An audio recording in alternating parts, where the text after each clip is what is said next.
오늘부터 히브리어 알파벳의 의미에 대해서 공부를 해보려고 합니다. 오늘은 히브리어의 첫 번째 알파벳 알레프에 대해서 나눠보도록 하겠습니다. 히브리어의 첫 번째 알파벳은 바로 알레프입니다. 알레프는 에 발음으로 A랑 발음이 유사하다고 생각하시면 되고 위치에 따라 묵음으로 발음이 되기도 합니다. 우리나라 한글의 이응과 비슷한 원리라고 생각하시면 됩니다. 이 히브리어 알파벳들은 그림을 따서 만든 상형 문자입니다. 이 알레프는 아브라함 시대에는 소 머리 모양이었다가 시간이 지나서 다윗 시대에 A가 옆으로 누운 모양으로 바뀌고 좀 더 시간이 지나서 지금이랑 비슷한 모습의 알레프로 자리 잡게 됩니다. 알레프의 발음의 기원이 된 단어는 알루프입니다.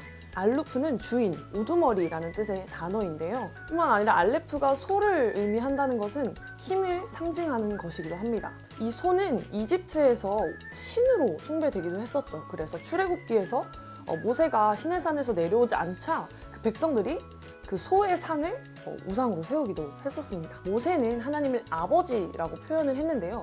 이 모세가 하나님 아버지를 토라에 적을 때 다음 시간에 배울 베트, 집이라는 뜻의 베트와 소 머리 모양의 알레프를 그렸습니다. 한 집의 힘과 권력, 곧 그 집의 우두머리는 아버지라는 의미로 연결되기 때문이었죠. 히브리어 알파벳들과 단어들은 저마다의 숫자 값을 가지고 있습니다. 알레프의 숫자 값은 1과 1000인데요. 1은 히브리어로 에하드, 하나와 하나됨이라는 의미를 갖고 있는 단어입니다.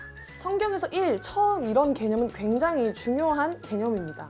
성경에서 예수님을 설명할 때도 이 개념을 사용하는데요. 그는 보이지 아니하는 하나님의 형상이시요 모든 피조물보다 먼저 나신 이시니 만물이 그에게서 창조되되 하늘과 땅에서 보이는 것들과 보이지 않는 것들과 혹은 왕권들이나 주권들이나 통치자들이나 권세들이나 만물이 다 그로 말미암고 그를 위하여 창조되었고 또한 그가 만물보다 먼저 계시고 만물이 그 안에 함께 섰느니라.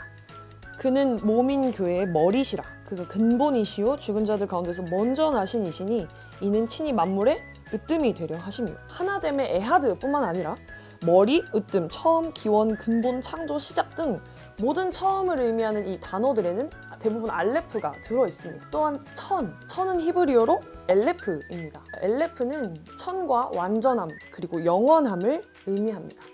이 단순히 문자적인 천의 의미를 넘어서 영원함이라는 의미를 가진 관용어라고 생각하시면 됩니다. 엘레프가 처음 사용된 구절은 창세기 20장 16절입니다. 사라에게 이르되 내가 은 1000개를 내 오라비에게 주어서 그것으로 너와 함께한 여러 사람 앞에서 내 수치를 가리게 하였노니 내 일이 다 해결되었느니라. 아비멜렉이 아브라함에게 은 1000개를 주어서 그것으로 사라의 수치를 가립니다. 은 1000개를 준 것은 그러니까 사라의 수치를 가리기 위함인 것이죠. 그렇게 은 1000개는 사라의 깨끗함을 입증합니다. 그때 이 가리다는 히브리어로 캐스트입니다. 캐스트는 가리다 그리고 의복이라는 의미를 가지고 있는 단어입니다. 수치를 의복으로 가리는 것 어디서 많이 들어본 일인데요. 바로 에덴 동산에서 일어났던 일과 같습니다. 하나님께서 아담과 하와의 수치를 가리기 위해서 의복을 지어주셨습니다. 알레프는 이렇게 1과 1000을 동시에 의미하는 알파벳입니다. 처음과 끝을 동시에 의미하고 있는 것입니다. 이것은 곧 영원함을 그리고 완전함을 의미합니다. 처음과 끝인 것, 곧 알파와 오메가인 것, 바로 예수님입니다. 주 하나님이 이르시되 나는 알파와 오메가라. 이제도 있고 전에도 있었고 장차 올 자요 전능한 자라 하시더라. 하나님께서 스스로를 처음과 끝이라고 설명하신 것은 신약에서 처음 등장한 개념이 아닙니다. 이사야에 이런 말씀이 있습니다. 이스라엘의 왕인 여호와, 이스라엘의 구원자인 만군의 여호와가 이같이 말하노라. 나는 처음이요, 나는 마지막이라. 나 외에 다른 신이 없느니라. 알레프의 획은 두 요드와 밥으로 이루어져 있는데요. 요드는 10, 밥은 6으로써 이 세 숫자를 합치면 26이라는 숫자값이 나옵니다. 이 26은 이 여호와라는 단어의 숫자값 역시 26입니다. 알레프라는 알파벳의 발음을 구성하는 알파벳들을 보면 알레프, 라메드, 헤이입니다. 각 알파벳의 숫자 값은 1, 30, 80인데요. 이 세 숫자를 더하면 111이라는 숫자가 나옵니다. 이 111이라는 숫자는 세 위격 그리고 동시에 유일하신 삼위일체 하나님을 의미하게 됩니다. 처음이시고 또 한 분이신 하나님을 표현하는 단어에는 이 알레프가 들어가는 경우가 많습니다. 우리가 잘 알고 있는 엘로힘은 물론이고 하나됨을 의미하는 에하드, 사랑을 의미하는 아하브, 빛을 의미하는 오르, 불을 의미하는 애쉬 역시 알레프로 시작하는 단어입니다. 뿐만 아니라 사람을 나타내는 단어에도 이 알레프가 들어가는데요. 대표적으로 아담과 이쉬가 있습니다. 이 단어들의 알레프가 들어가는 이유는 우리가 사람이 하나님의 형상으로 지어졌기 때문입니다. 그런데 이 이쉬라는 단어에서 알레프가 빠져버리면 그저 있다라는 의미의 단어가 돼버립니다. 우리가 이전에 나눴던 진리 기억하시나요? 이 진리는 히브리어로 에메트라고 말씀을 드렸는데요. 에메트는 알레프, mem, 타브로 구성된 단어입니다.